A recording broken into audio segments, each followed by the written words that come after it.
The second round of the 2026 NBA playoffs is here, and 5 players have already separated themselves from everyone else.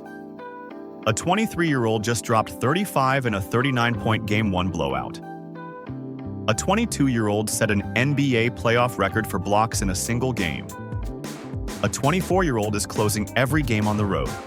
A 7'1" big man is bullying the Lakers' frontcourt, and one wing is shooting 87% from the field. Today, I'm ranking the 5 NBA players dominating the second round. Let's get into it. At number 5, Chet Holmgren, Oklahoma City Thunder. The Thunder are up 2-0 on the Lakers. They won 108-90 in Game 1 and 125-107 in Game 2. 2 blowouts that were never really close. In Game 1, Holmgren put up 24 points, 12 rebounds, and 3 blocks. He matched his scoring high for this entire postseason and had 6 dunks. Here's the wild part. Shai Gilgeous-Alexander, the MVP favorite, only had 18 points in Game 1. He had 7 turnovers. The Lakers actually ended his streak of 72 straight regular season and postseason games scoring 20 or more. It didn't matter, because Holmgren stepped up to carry the offense. If you're enjoying the breakdown, hit that like button. It really does help the channel. Isaiah Hartenstein has been quietly excellent next to him. The two of them combined for 9 offensive rebounds in Game 1, leading to a 21-11 edge in second chance points. The Thunder are now 6-0 in these playoffs. They're holding the Lakers to 98.5 points per game in this series, almost 18 points below their regular season average. Without Jalen Williams, who's missed 4 straight games with a hamstring injury, Holmgren has been the second best player on the best team in the league. That's not a regression. That's a guy stepping into the spotlight when his team needed it most. At number 4, OG Anunoby, New York Knicks. In Game 1 against Philadelphia, Anunoby scored 18 points on 7 of 8 shooting. That's an 87.5% clip from the field in a Knicks blowout win. In Game 2, he scored 24 points and was one of 4 Knicks in double figures. The Knicks won 108-102. Through these first 2 games of the second round, Anunoby is averaging 21 points on 15 of 23 shooting. That's 65% from the field. The Knicks are 2-0 against a Sixers team that just pulled off the historic 3-1 comeback over Boston. Going back further, in Game 6 of the first round, Anunoby scored 29 points in 27 minutes. The Knicks won that one by 51 points, the 6th largest margin in NBA playoff history. Anunoby has been the most efficient scorer of the entire second round. He's not the headline name on the Knicks roster, but he might be the most important reason they're rolling. At number 3, Cade Cunningham, Detroit Pistons. Cunningham is coming off the most insane individual run of the first round. He scored 45 points to keep the Pistons alive in Game 5 against Orlando.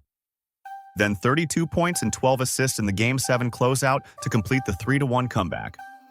The Pistons became the 15th team in NBA history to do it, their first playoff series win in 18 years. In Game 1 of the second round, he closed out the Cavs in clutch time with late heroics. The Pistons survived an absolute knife fight. In Game 2, he dropped 25 points and 10 assists on Cleveland.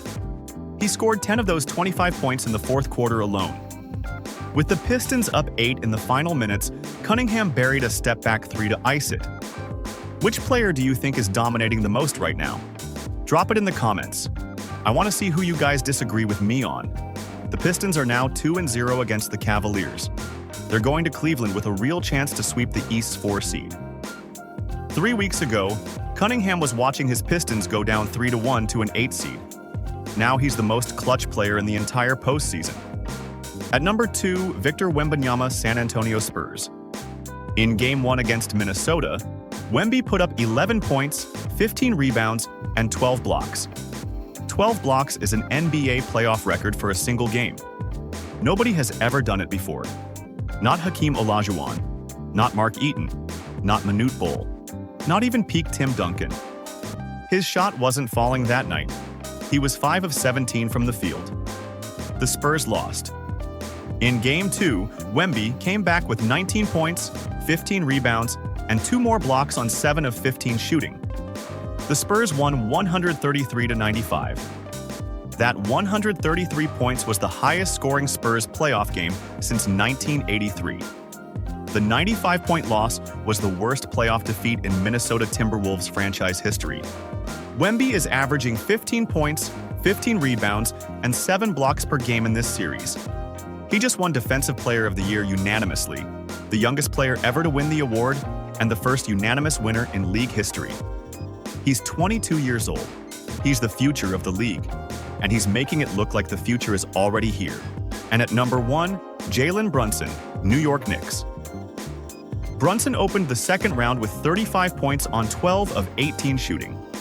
The Knicks crushed Philadelphia by 39 in Game 1. The Knicks are now 7-2 all-time when Brunson scores 35 or more on that kind of shooting clip. In Game 2, the Sixers actually had a 1-point lead heading into the fourth quarter. Brunson took over from there. The Knicks pulled away on a 9-0 run, and Brunson hit 2 isolation buckets in the final possessions to seal it. He finished with 26 points on 9 of 21 shooting.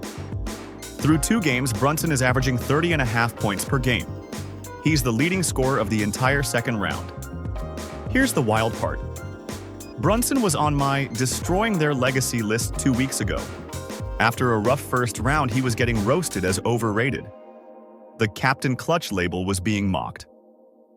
Now he's playing the best basketball of his playoff career. The Knicks are 2-0, and he's reminded everyone why they gave him the nickname in the first place.